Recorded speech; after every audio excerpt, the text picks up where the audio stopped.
sax sànq am ku may tooñ naan la ñu ngi leen ndokkale ci sa turandoo te boobu dama koy nanguwaale sax parce que yàlla def na ni man moom famille saaxu bi ñooy samay mbër man Balla Gaye sama mbër ñu ñëw léegi def prolongation bi ci Sa Thiès donc saa yi looloo tax dégguma weekend bi parce que maa ngi topp combat bi parce que combat enjeu la woon te boo xoolee sax configuration bi déjà le fait que Balla Gaye daanoon na ñaari yoon Modou Lo mu nekk aussi combat royal donc c'était un combat boo xamante ne dafa amoon benn double enjeu mooy déjà le fait que waa famille Sakho ñoom ak Modou Lo seen historique ndax Sa Thiès tamit moom day ñëw daan Modou Lo comme magam ni mu ko defee woon ñaari yoon mais aussi titre roi des arènes bi nga xamante ni c'était très convoité ndax quoi qu'on puisse dire Modou Lo mooy roi des arènes depuis 2019 te am na ay mboromu Sa Thiès yu fa jaar yu mel ni Ama Baldé Boy Niang mënuñu woon ko jël ci moom donc Sa Thiès amoon benn défi boobu nga xamante ni daf ko waroon relever et man nag vraiment par rapport à son combat li nga ciy gis mooy Sa Thiès wane na benn maturité bu vraiment déconcertante ci combat bi quoi parce que ñu bëri boo xoolee analyste yu bëri dañ ne woon non Sa Thiès ñëpp xam nañ ne bu ñu nee prime day songu Modou Lo léegi li ñin ñi doon ragal nag mooy Modou Lo benn crochet gauche bu mu mën a jox Sa Thiès ba maa ngi sax waa Modou Lo yi ñoom dañoo amoon benn kii bi daal benn confiance bi ne non Sa Thiès moom bu ñëwee dañ koy dóor mu daanu ñoom dóor mu daanu la ñu indiwaale woon ci combat parce que ñëpp xam nañ Sa Thiès ni nga xamante ni noonu lay bëree léegi nag ni muy bëree noonu justement ñu bëri dañ ne woon Sa Thiès bu ñëwee rek màbb ci Modou Lo Modou Lo am na nu mu koy remiser foofu Sa Thiès il peut perdre son équilibre parce que même boo xoolee son combat avec Zarko Sa Thiès moom loolu peut-être ay erreur am la buy ñëwee buy ñëw di la song am na benn laaw gauche boo xamante ne bu ko laawee rek day xaw a jàll et day perdre équilibre foofu léegi nag Modou Lo ñëpp xam nañ mën bëreem ñi ci ëpp nag loolu lañ doon ragal mais bii combat bi da ngay gis Sa Thiès il a complètement maîtrisé le combat li nit ñi yaakaaroon mooy dafay ñëw màbb rek ci kaw Modou Lo demeewul noonu def na benn 1 minute di déglu adversaire am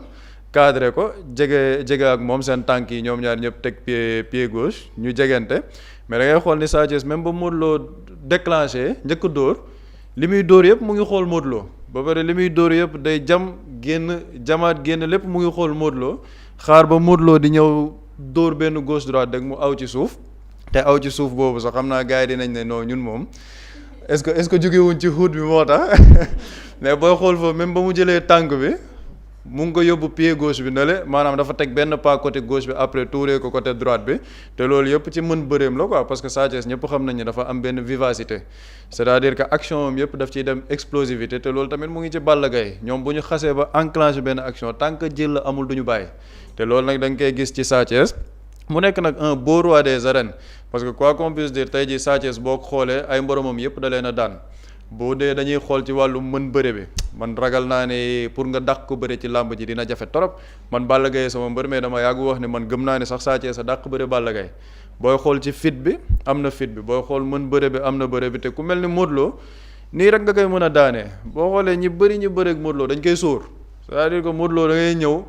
mu jam benn jam noonu xam nga xaw a nooxal baat bi après gars yi génn ginnaaw mais Sa Thiès da ngay gis ne am na fit bi ba pare sóoru ko c'est-à-dire que Modou Lo ñëw na dóor mais yéeg na ci kawam cadré na ko ba pare en moins de 2 minutes mu daan ko je pense que fan su Modou Lo yi sax looloo leen gën a bett le fait que Sa Thiès mën a daanee Modou Lo daan bi nii en moins de 2 minutes ak rapidité bi mais loolu da lay wan ne il avait très bien préparé son combat ba pare étudier na aussi son adversaire loolu da nga koy gis ci combat bu baax da ngay xam ne Sa Thiès étudier na complètement Modou Lo ni muy bëree ni muy xeexee et je pense gisoon naa sax ay vidéo d'entraînement am mais li mu bëree nii teg loolu la entraîné avant le combat donc il a très bien préparé son combat wane na ci benn maturité boo xamante ne combat roi des arènes la bëre donc ñun moom nga xamante ne ay fans lañ ci ay supporters lañ ci ñun moom bokk nañ ci ñuy jubilé man keroog gëj naa nag am pression ci làmb mais keroog dama amoon pression ci làmb ji parce que dama ne woon Modou Lo bu daanee Sa Thiès moom non loolu fan su Modou Lo yi du ñu may jàmm quoi parce que commencé woon nañ ci réseau yi di waxee tout mais Sa Thiès vraiment il a gagné le combat d'une très belle manière daan jël bu rafet mais Modou Lo aussi di ko féliciter di ko encourager parce que jàmbaar la c'est-à-dire que nekk roi des arènes de 2019 à 2026 du lu yomb ak lu may nekk fan su Balla Gaye Modou Lo tamit dañ koy nangul ni c'est un athlète très professionnel buy ñëw ci làmb day indi benn forme boo xamante ni forme bu kenn dul naatable la donc il prend très au sérieux le combat te da ngay gis ni sax par rapport à la communication aussi jamono ji mu ngi gën a communiquer di gën a rafetal làmb ji Sa Thiès tamit mu ngi ci te loolu nag day gën a jaay suñu sport national bi mais comme jël nañ ci moom couronne bi instant yi nag ñun Sa Thiès maa ngi gis gars yi di commencer naan non jël leen diw dañuy savourer suñu couronne ni gars yi bëggoon def marocain yi ñun dañuy def boo moytul sax na gars yi def parade biir géejawaay waree couronne roi des arènes bi après ñu xool rek ci booy yi kuñ ci may chance xam nga xool tànn suñuy adversaire mais bu ñu kenn indil yenn problème yi naan ñu jël leen diw dañuy jël suñu temps savourer suñu couronne après nag ñu doog a xool ban adversaire la ñuy dem jëli ji. surtout ça jërëjëf Pape Samba Kani Wade ak Pape Diop nee na waa France ñu ngi sitaan actuellement chaque matin ñu ngi escorté du ñu sitaan waa Matam aussi pareil nee na ñu ngi ñuy sitaan fu mu toll nii ba tax na France comme Matam ñu ngi leen nuyu bu baax di leen ziar diaspora bi yëpp surtout bu di combat bi démb doon na combat bi nga xamante ne daanaka victoire bi beneen boobu lañ ko gën a yaakaar mais kii di Sa Thiès daal na dëgëral boppam wane ni ñi nga xamante ne ñooy famille Sakho lu ñoo mun bu baax a baax Modou Lo. li nga ne beneen boor bi sax lañ ko gën a yaakaar sama xel dafa dem ci yenn buxaaba yi ñi doon pronostiquer ci làmb jeeg yooyu noonu boole ko en fait gars yi nañu xaw a ragal yàlla tuuti quoi. et ce qu'il faut savoir avec surtout bon am na ñoo xam ne seen pronostic ci sport lañ ko tegoon mais am na ci ñoo xam ne nii surtout ñiy wax ci làmb avant làmb di joxe ay pronostic di way daan souvent il faut savoir que ñii damay wax ñii ne dañuy ay sëriñ lañ dañuy kii ak yooyu dañuy gisaane ak yooyu il faut savoir que sëriñ yooyu ñu ci bari dañuy pronostiquer ñoom ak man mii di seetaan làmb yam xoolal dañuy xool fu favori bi nekk rek ñu ne koo koy daal gisuñ xoolal bu ñu reeree yeewu fàtte nañ li ñu reeree démb. jusque dañuy basé wu ci kuy favori man am na ci benn kenn ku ma ci gis koo xam ne moom day analyser moom seetatul de day analyser làmb am na ku ma ci gis mu ne ci xeex lay commencé waaye ci daanu lay jeexee mais bu gàtt. loolu boobu Sa Thiès day dajeeg Modou Lo xam nga ne ci xeex lay commencé. ci daanu lay jeexee daanu kay dina am ku daanu donc daf ñu bëri ay tappalekat yoo xam ni moom wax dëgg yàlla. mais ñoom lu ñu songoo fii sax moo doy waar ku ci nekk di wax ku ci nekk même chose. et puis même en fait ñoom favori la ñuy xool c'est-à-dire que ñu ci bari ci ñuy wax ci làmb favori am na ci suñu benn yaay ndeysaan moom favori bi lay xool. moom day xool favori loo ci gën a métti nag mooy yi ñu ciy dugal jël alxuraan bi di ci waat ak du ne. na noppi nag moom. non du en fait damay bàyyi quoi. mais malheureusement duñ noppi suba la ñu gën a mënaat wax donc bu ñu xoolee sur le plan sportif. man dama jàpp ni. C'est une victoire méritée quand même. C'est une victoire méritée et man bu ma seetaanee làmb ji. ak combat bi ni mu demee.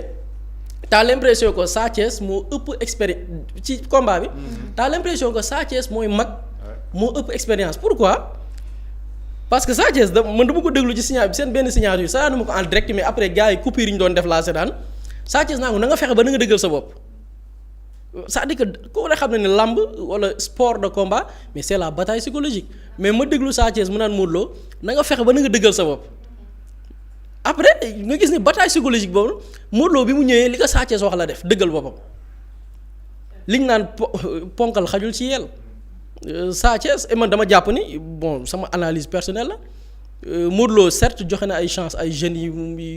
yu maase ak jamono ay Sa Thiès wala Sa Thiès magee leen tuuti. mais que ce soit Ama Baldé et Boy Niang yegguñ niveau Sa Thiès c'est-à-dire que musul affronter ci xale yi mu may chance ku ci tollu niveau Sa Thiès amul c'est-à-dire que même làmb ji boo ko xoolee c'est par la rapidité action boobu noonu Sa Thiès am ci Modou Lo Boy Niang am na ko mais Sa Thiès da ko gën a gaaw c'est-à-dire que il a des aptitudes yoo xam ni man dama ko yàgg bi ma koy njëkk a seetaan ci làmb bi ma koy seetaan ci làmb laa ne au fait Sa Thiès au fait am na ñoom yàlla noonu la leen bindee macha allah je touche du bois. naturellement suñu borom daf leen may kàttan sans entraîner naturellement loolu c'est une question de gène judduwaale la kooku bu boolee sérieux entraînement naturellement dafay am kàttan macha allah donc da ngay gis ni ay moromam moo leen ëpp doole moo leen gën a vif côté bëre aussi Pape Samba dafa ko wax moo leen dàq bëre aussi sa génération man fekk victoire bi bettu ma peut-être li ma ci analyser mooy le fait que Modou Lo li mu wax ci signature contrat bi la def. Sa Thiès na ko yow taxaw fexeel ba na nga dëggal sa bopp et je pense que tous les analystes yi analyser làmb dañu waxoon ni Modou Lo warul ñëw rek parce que Modou Lo dafa ñëw man ni ma seetaane ma si il était venu pour humilier ko quoi dafa ñëwoon pour humilier ko wax nga lii signature damay ñëw pour humilier la alors que boo jëlee pourtant par expérience am na ci combat yoo xam ne du daw mais da ngay esquiver jëlal la combat Baboy ak Yékini moo ko ëpp gabari ci côté bëre Baboy dàqute bëre mais Baboy xam ne ni kii day attaqué dama leen xoolaat combat Baboy ak Yékini da doon arrière bu ko Baboy songee day arrière parce que xam ne ni su ma taxawee dëggal sama bopp fi may woo dafa gaaw et Baboy dafa gaaw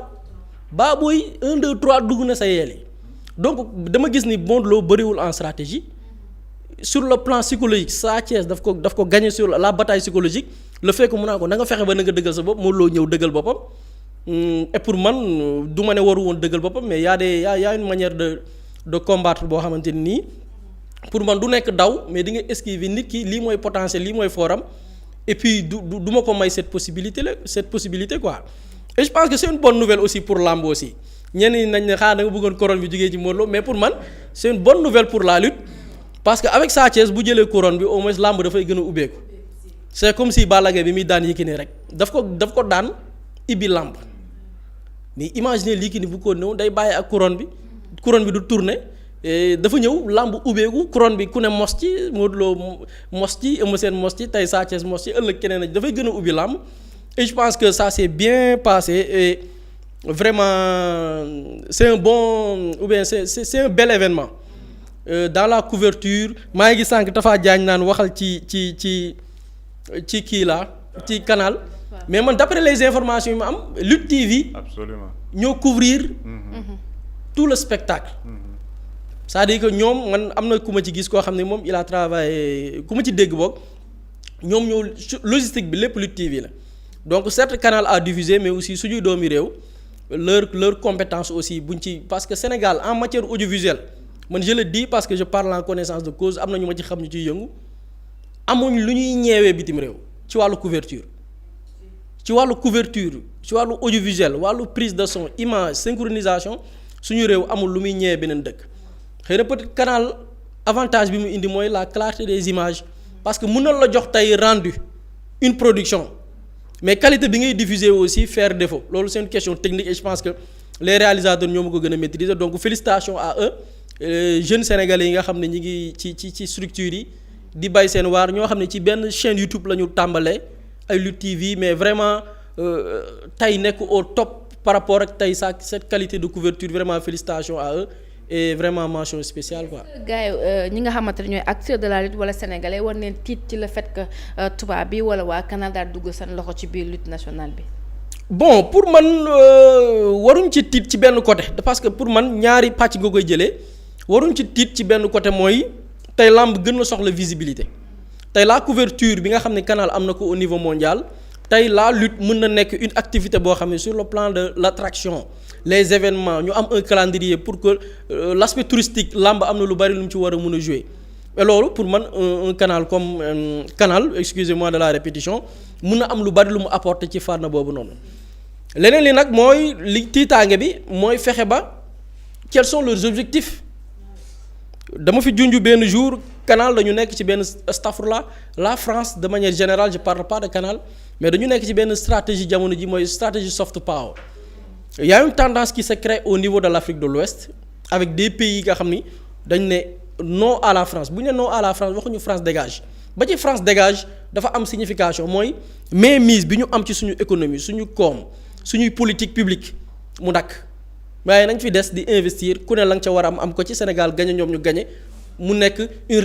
répartition équitable des ressources ou bien moomee li nga xam ne ñu ngi koy créer richesse yi suñu dëkk. Mais France avec ce changement-là il faut vous rappeler Macron daf fi convoqué woon des jeunes leaders africains parce que boobu France mi ngi projeté wu ne Afrique pour xeex ak ñoom léegi nekkatul ay armes nekkatul colonisation nekkatul di coup d'état ay président de la République mais nañu fexe ba jaar par sa jeunesse par quel canal le sport la musique le monde cinématographique la France a misé sur ces 3 piliers pour beneen dynamique bu ñu war a tëgg pour tey nooteel ba ñu nootoon Afrique ñu jaar par ces piliers là le sport la culture le monde cinématographique France yaa ngi wax canal ils ont acheté des parts ci benn maison de production ici leur ambassadrice gis nga ko depuis certain temps elle fréquente Modou Lo yenn kii ñi ngi invité ay lutteurs les influenceurs au fait dañuy organiser invité leen envoyer leen des cartons d'invitation au fait ils veulent passer par des secteurs les plus influents du pays pour tey mën a jàllale parce que la première partie mooy asseoir li nga xamante ni nii mooy leur domination présent un peu partout le sport la musique le cinéma bu ñu paree ci loolu nag lan la ñuy dérouler ils vont faire passer des messages maintenant yan type de message ñun nag foofu la ñu war a vigilant yi dugg nañ ci secteurs yi ñoom du ñu def ci ñoom nekkuñ ci ce ne sont pas des bénévolats de defuñu philanthropie lu ñu def dafa am lu ci jublu mayewuñu dañuy jaay li ñuy jaay nag l'objectif final mooy bu ñu defee ba am une mainmise sur ces secteurs là ñu commencé nag dérouler des messages démb dama gis Ababacar Mboup partager benn film bu ñu war a projeter le 17 avril su ma juumul dans le film dañuy jël benn jeune te film bi Canal je pense que moo ko il fait partie de la production film bi day am benn jeune góor la bu ne au fait film bi ñu ngi ko intitulé Timpi Tampa nee na dañuy xeesal booy xeesal kay jëlal jigéen bu am teint noir muy bu rafet macha allah moom mu xirtal jigéen ñi ne mun ngeen garder seen teint mun ngeen accéder ci yenn niveau yi sans pour autant ngeen yàq seen der parce que ñëpp xam nañ les méfaits de la dépigmentation mais dañu préférer jël góor ab xale bu góor moom mu déguisé wu comme jigéen mel ni jigéen et dans le film xam nga lan la ñuy wax dans l'intitulé bi Ababacar bu partage ci suuf dañu fi def benn message pour le message faire passer le message LGBT loolu defuñu ko ci li ñu proposé ñun de ci programme bi ñu war a def fii à Dakar de mais fañ ko tëggee ñoom dañoo bind ci suuf pour faire passer le message LGBT alors que ci lan lañ mbubboo Timpi Tampa xeesal la ñu mbubboo dépigmentation la ñu mbubboo le combat contre la dépigmentation la ñu mbubboo waaye ca biir nag message ba c'est la cause LGBT et je pense que yooyu yëpp ñun li ñu war nañu gën a vigilant ñu mun lañ yuuxu vraiment parce que ñun tamit dañuy topp euphorie mais parfois lu ñu ànd ak euphorie aussi nañu ànd ak suñu xel ñii nekk fi lan lañ bëgg lan la ñu bëggal secteurs yi ñu daw songandoo ko ñii fàq dugg ci sport bi dugg ci musique bi dugg ci maison de production jënd ay parts la finalité lan la loolu mooy le soft power c'est-à-dire que la guerre bi ñuy wax xam ni di réew yi am doole yi ñu ngi koy mën a jamono ji xam ne du jaar par des armes c'est par l'influence c'est par des personnes ay figures yooyu yëkkati comme ay modèles yoo xam ni après ñoom ñooy tasaare li nga xam ne message bi au sein de la société lii ci lii la France nekk depuis 10 ans ñi ngi koy dérouler ñun nag dañu war a am des cellules de veille et quand on parle de cellules de veille y a le ministère de l'intérieur y a les services de renseignement y a le ministère de la culture donc loolu lépp la ñun il faudra que ñu am des assises avec tous les acteurs concernés ñu xam état dafa war a am une influence sur la musique le cinéma tey toute production cinématographique dañ ko war a valider à travers les séries mu am un comité boo xam ni tu vas produire 10 épisodes à l'avance ñu xam synopsis bi xam le but de ce film là am ci quelques exemples yu ñuy jàngat ko ba pare nag ñuy soog a am validation nit ki mën a diffuser foofu la ñu war a dem parce que c'est très clair ils sont là pour jaar ci secteur yooyu noonu et ñun ñoo war a vigilant xam li ñu bëgg xam fan la ñu jëm et puis dara bañ ñu bett quoi. dëgg loolu si dëgg la mais vu que làmb aussi Sénégal la bokk man jàppoon naa ne ñun ñoo ko waroon a approprier suñu bopp lu ci mel ni chaîne nationale balaa keneen du ko ñëw du ko nangu ci Pape Samba jàpp naa ne RTS sax tey ji moo waroon nangu li nga xamante ne mooy lutte nationale vu que suñu moomeel la balaa keneen ñëw na daf ci yokk ay lu bees ak lu ci bokkul aussi. effectivement et man sax foofu damay rejoindre Boury quand il parle de ñoom lan moo leen fi indi mooy élément soft power bi parce que tey jii quand on parle de visibilité c'est-à-dire que il ne faut pas aussi que les Sénégalais topp euphorie bi mel ni lamb canal dafa ñëw rek mu am une visibilité internationale il y a eu des chaînes yoo xamante ne ñu ngi fi doon def reportage lamb di fi teg lamb mu nekk un sport national gars yi di ko waxtaanee dans la sous-région ba mbëri yi tamit nit ñi xam leen au niveau international c'est-à-dire que l'arrivée de Canal Plus effectivement lan lañ ci war a jàng mooy peut-être dans la couverture médiatique gis nañ ni il y a eu une couverture professionnelle boo xamante ni le reportage a été très bien exécuté ni ñu defee mbir mi du début à la fin les plans drone ak yooyu noonu yëpp maanaam couverture bi macha allah loolu mën nañ ko ci wax mais il ne faut pas aussi qu'on fasse comme si avant l'arrivée de Canal gars yi fi nekkoon liggéeyuñu woon dara par rapport à la promotion de la lutte am na ay chaînes yoo xamante ni promouvoir nañ fi lutte et foofu nag ci la sa question bi di ñëw man je pense que la RTS ne doit pas se limiter à benn institution état def benn affaire ñu dem di ko couvrir wala ñu def ay reportage wala journal télévisé 20 heures c'est-à-dire que man j'ai l'impression que la RTS est toujours dans ce schéma archaïque là c'est-à-dire que la RTS doit se renouveler RTS tey jii même l'industrie cinématographique man dama gëm ne la RTS doit pouvoir promouvoir yenn film yi nekk dans la production de l'industrie cinématographique ci yenn affaires yoo xamante ne RTS war na ko mën a def parce que les autres chaînes Canal Plus loolu la nekk di def am na ay chaînes yoo xamante ne ce sont des productions de Canal maanaam yenn séries yi aujourd'hui la RTS peut être dans l'industrie cinématographique dans l'industrie sportive lan moo tax Canal ñëw mais Canal ba mu ñëwee làmb ji xam nga pay-per-view la nekkoon mu ngi woon ci schéma pay-per-view mais c'est parce que Canal am na lu ñu leen jaay ñoom it ñu ñëw jënd ko mais man damaa jàpp ne la RTS peut se doter de moyens yoo xamante ni par rapport à la couverture de grands événements sportifs RTS def ci moyens yi mu ci war a def yépp te RTS bu ko couvrir ni mu ko war a couvrir je suis désolé la RTS c'est la chaîne nationale kenn mënu ma wax ni RTS amul benn couverture médiatique bi RTS war na ko mën a def mais RTS daal man loolu war nañ ci gën a góorgóorlu et li ñuy wax ni keroog wax nañ ko c'est une critique constructive parce que ñun ay sénégalais lañ on veut que ñun suñuy industrie locale mën a porter yenn investissement yi pour que ñun ñu mën ci am jëmm c'est-à-dire que waruñ xaar Canal Plus ñëw def investissement yi def une couverture médiatique bu mucc ayib alors que la RTS est là dans ce pays là loolu man damaa jàpp ni foofu c'est un échec par rapport à la politique de vision bi nga xamante ne RTS war na ko am et comme je l'ai dit tout à l'heure RTS warul yam ci match Sénégal am na ñu def couverture match Sénégal président war na dem fenn ñu def couverture bi après journal télévisé de 20 heures 2-3 émissions RTS war na dépasser loolu en termes de vision tey ji làmb ji RTS war na xool un programme boo xamante ne wala une vision sur 5 ans comment promouvoir la lutte parce que buri mu ngi koy wax sport c'est un élément de soft power pour jaay suñu réew te yow yaa ngi am sport boo xamante ne mën nga ci jaay sport bi mën nga ci jaay la culture sénégalaise tourisme bi mën na ci am impact loolu RTS war a ci toog croiser les bras beneen chaîne na beneen dëkk ñëw di porter boobu xeex man damaa jàpp ne lii c'est un enseignement bu ci RTS war a tirer pour que ñu génn dans cette démarche archaïque là et que ñu gën a am vision par rapport à l'événementiel te événementiel du kese tëgg ay concert woo benn artiste fay ko benn 10-20 millions pour mu tëggal la benn concert wala comme CAN bi ñëw ngay def ay village de la CAN def ça ce n'est pas de la vision par rapport à l'événementiel boog man de loolu moo ci sama xalaat te man dama bëggoon ñoom ñu jàppee ko noonu comme des critiques constructives événementiel romb na loolu